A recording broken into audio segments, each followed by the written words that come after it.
Arcano número 9. El eremita.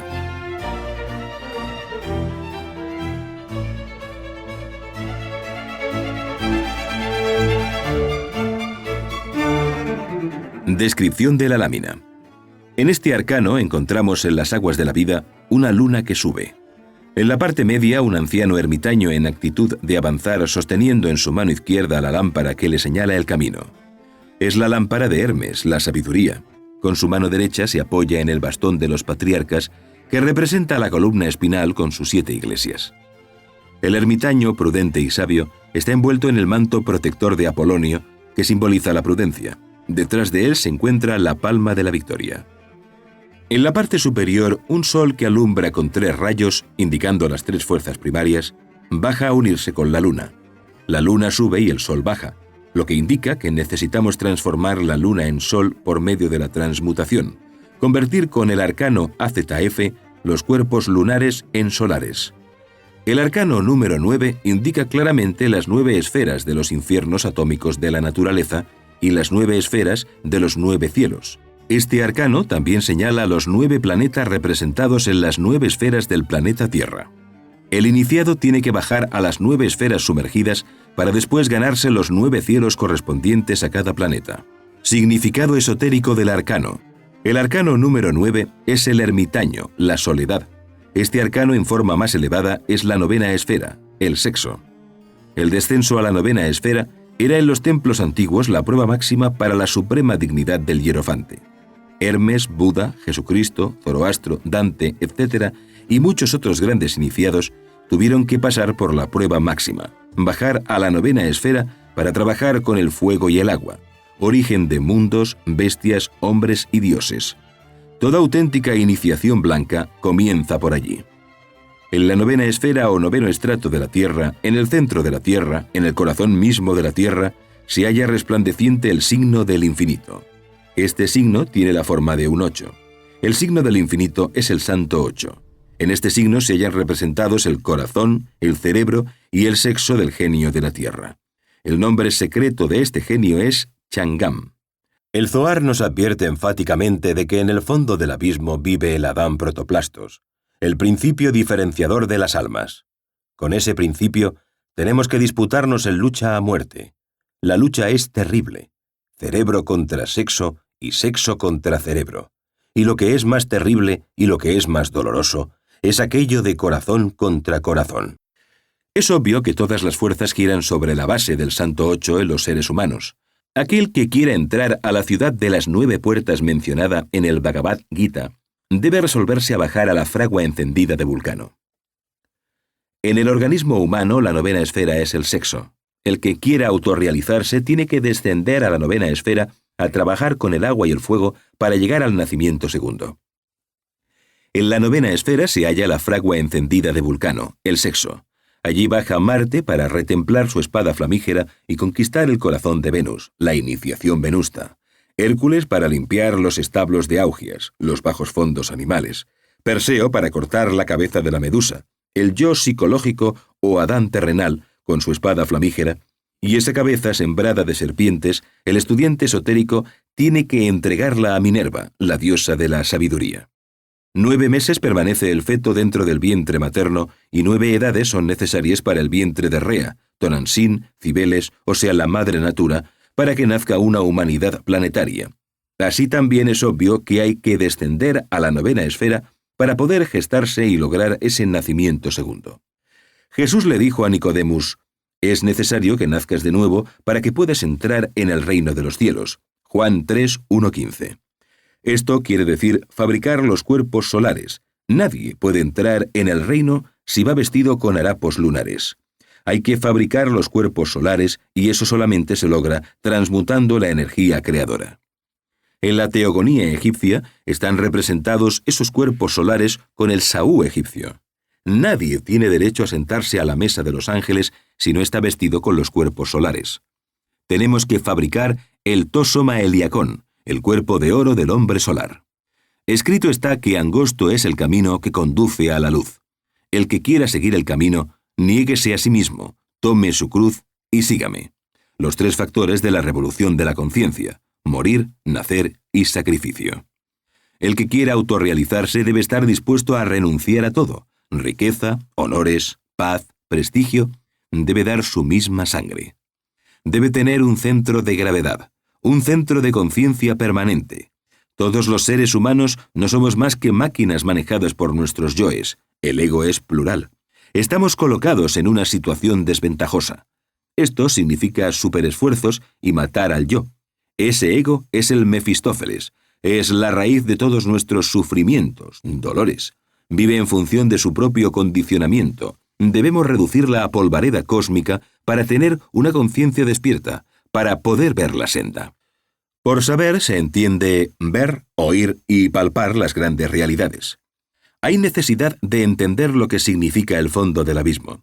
Cuando se dice bajar al fondo del abismo, ello es real. Al descender a la novena esfera por la ley de concomitancias o de relaciones, nos ponemos de acuerdo con el organismo planetario en que vivimos. Aquel que trabaje en la novena esfera ha descendido al fondo de su aspecto real. Si el que está trabajando desencarna, vería que vive realmente en esa región. La novena esfera es el centro de la Tierra. Desde luego, el que ha despertado conciencia sería quien se diera cuenta. Hay que advertir al neófito que en la novena esfera existe el supremo dolor. Como lo dice el Dante en la Divina Comedia: en los condenados, sus lágrimas se han cuajado en sus ojos. A otros, las aguas les suben hasta los órganos creadores. Hay que saber entender. Hay que saber aprender a sufrir, a ser resignados. Los que no lo son fracasan. Es como un exabrupto, algo paradójico, querer encontrar la felicidad en la novena esfera. Sería absurdo, y es que la autorrealización íntima cuesta, tiene un precio, acaso la propia vida. ¿Acaso Hiram Abif no fue asesinado y lo buscaron 27 maestros, que sumados cabalísticamente son 2 más 7 igual a 9? En la novena esfera hay grandes dolores hasta que al fin llega uno al segundo nacimiento. Cuando Jesús le dijo a Nicodemus que tenían que nacer de nuevo, él no entendió. Jesús sí conocía el gran misterio. ¿Y saldrá alguno alguna vez de la novena esfera? Sí, cuando se alcance el nacimiento segundo. Después de haber creado el tosoma heliacón en la forja de los cíclopes, el sexo, hube entonces de pasar por un tiempo de profundas reflexiones. En la residencia del amor, en el templo de los 2 veces nacidos, encontré a otros hermanos y hermanas que también habían trabajado intensamente en la fragua encendida de Vulcano, el sexo. Todos ellos resplandecían gloriosamente entre los divinales encantos indescriptibles del Viernes Santo. Nos reunimos para comentar las luchas y penas. Habíamos salido victoriosos. Mas todo esto es principio de principios y fundamento de fundamentos. Hay algo más sobre esto y es necesario que ustedes vayan siendo informados. Si un 2 veces nacido o alguien que ha llegado al adeptado intenta llegar al estado angélico, tendría que bajar otra vez al pozo profundo del universo, a la novena esfera, y terminado el trabajo subir por la escalera o escala de Lucifer para alcanzar el estado angélico. Si quisiera ser un arcángel o principado o trono o querubín, tiene que hacer lo mismo, bajar para luego subir. Hay que entender y distinguir lo que es una caída y lo que es una bajada. Aquel que ya fue decapitado no puede ser redecapitado. En víspera de entrar al absoluto se tiene que bajar a la novena esfera. Si se llega al nacimiento segundo se queda prohibido del sexo. Ya no se usará el sexo porque se quiera. Pero si se recibe la orden de la Blanca Hermandad, la orden sagrada o del Padre que está en secreto, y se ordena bajar al pozo del abismo, hay que obedecer. Esto no es placer, sino dolor, sacrificio. Por la escalera luciférica hay que bajar y hay que subir. Necesitamos hacernos maestros tanto de las fuerzas superiores como inferiores. El Padre que está en secreto ordena lo que se debe hacer. Solo recibiendo una orden se baja. Solo pierde sus grados iniciáticos el que cae, no el que ha bajado. Concluido el trabajo, se reciben las órdenes y ya no se hace uso del sexo en forma caprichosa. Es el Padre dueño de este acto, y del Padre tiene que venir la orden. El sexo no pertenece a uno, sino al Padre. La ley del Leviatán es la de aquel masón que ya pasó todos los trabajos o grados esotéricos y, como ya fue decapitado, no puede ser redecapitado, no puede recibir daño ni de arriba ni de abajo, vive en torno a la ley, a la gran ley. Este es el conocimiento superior de la masonería esotérica. Primero hace su voluntad caprichosa, después tiene que hacer la voluntad del Padre. Cuando ya no se tiene ego, desaparece la maldad y solo se sabe hacer la voluntad del Padre. Él es nuestro verdadero ser. Es el anciano de los días, está más allá de Atman. Cuando Él ordena, sus órdenes deben ser cumplidas. Viene uno a liberarse de la novena esfera cuando se convierte en un Paramartasatya, habitante del absoluto. Entonces se sumergirá en la dicha abstracta. Pero antes de ir allá, habrá de pasar una humillación. Necesita uno volver a bajar. De otro modo, viola la ley del Leviatán, el sello de Salomón.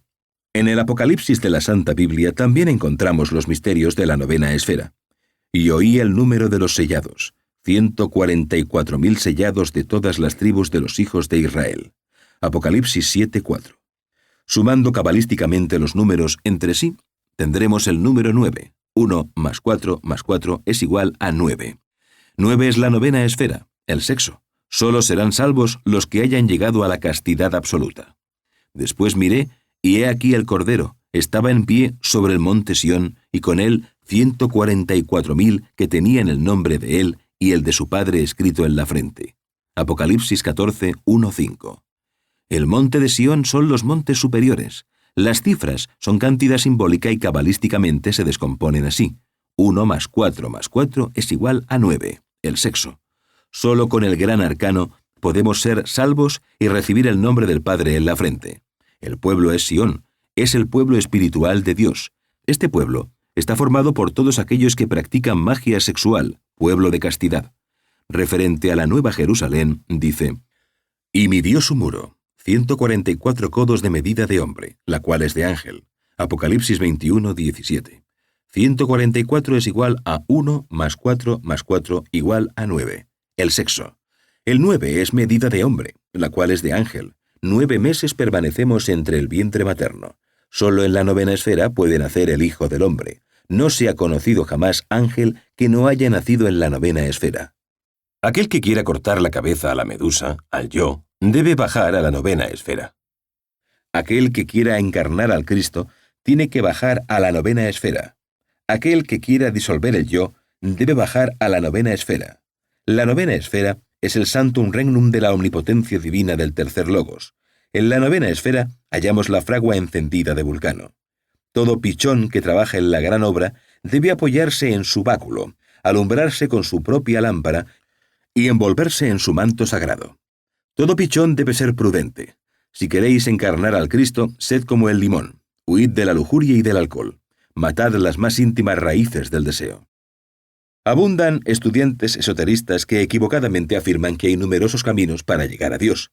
Pero el divino gran Maestro Jesús dijo: «Porque estrecha es la puerta y angosto el camino que conduce a la luz, y pocos son los que lo hallan». Mateo 7:14. Si el estudiante esotérico escudriña pacientemente todo lo que son los 4 evangelios, podrá comprobar por sí mismo que Jesús jamás dijo eso de que hubiera muchos caminos. El adorable Salvador del mundo solo habló de una sola puerta estrecha y de un solo camino, angosto y difícil. Y esa puerta es el sexo. Y ese camino es el sexo. No hay más camino para llegar a Dios. Nunca se ha conocido jamás en toda la eternidad profeta alguno que haya conocido otra puerta fuera del sexo. Algunos estudiantes esotéricos equivocados, confusos, errados, objetan estas enseñanzas y afirman que Pitágoras, Zoroastro, Jesús y otros iniciados eran célibes y que dizque jamás tuvieron mujer. En todos los templos de misterios existieron vestales sagradas. Los materialistas, los irrespetuosos, los malintencionados, arbitrariamente han pretendido llamarlas prostitutas sagradas. Empero esas vestales eran verdaderamente vírgenes iniciadas, vírgenes esotéricas, aunque sus cuerpos ya no fuesen fisiológicamente de vírgenes. Los iniciados del templo Pitágoras, Zoroastro, Jesucristo y todos aquellos iniciados antiguos sin excepción, realmente practicaron el arcano AZF con las vestales del templo. Solo en la fragua encendida de Vulcano, esos grandes iniciados pudieron retemplar sus armas y conquistar el corazón de Venus.